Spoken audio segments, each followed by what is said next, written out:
Hello, and welcome to this provider overview of ByteBlock software. To mark multiple days off at once, click on the menu and select Need Off.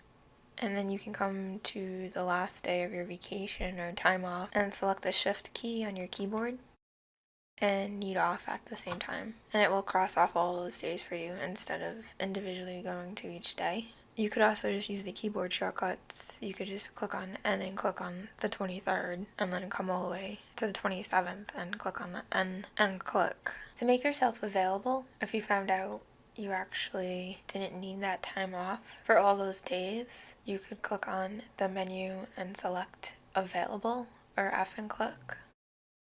And then you can come to the last day and just go ahead and click on Shift and Available at the same time.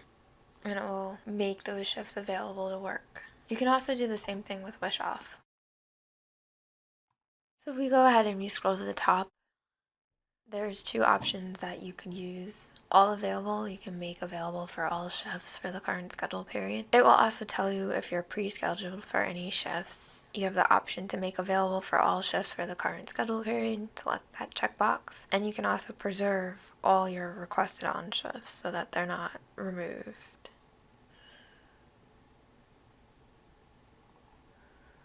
So as you can see, it removed our Wish Off and any Need Off statuses from the calendar.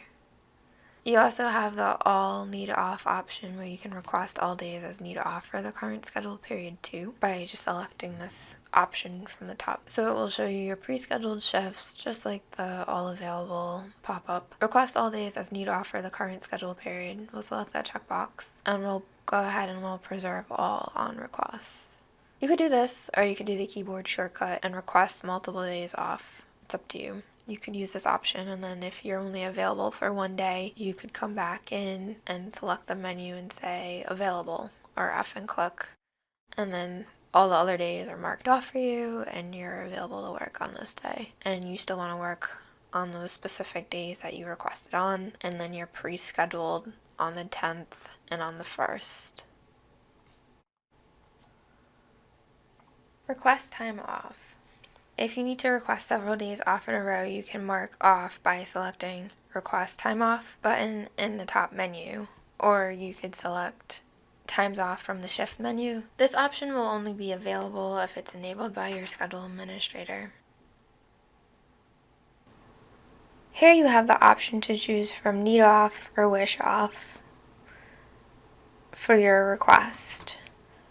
Then you'll be able to select a starts, ends time for the days you end up taking off. Next, click applicable locations, option for which the time off applies to. You also have the option to make this a recurring event by choosing the reoccur feature. Therefore, you can select the days of the week within the occurs on days. The trash can icon displays after making your request for the day. Select the icon to delete your request if you found out you're available for that day. The times off option displays a label that says Need Off all day, and it marks the whole day off for you. Select sites. This is optional. You can select sites that you wish to display. So if there were sites set up within your schedule, it would display the two different sites, and you can just go ahead and look at the ED, or you could just look at the urgent care. Large schedules that require scrolling in order to view the entire schedule, you can facilitate review and edit of specific site schedules by limiting the display only to selected sites. Thank you for watching.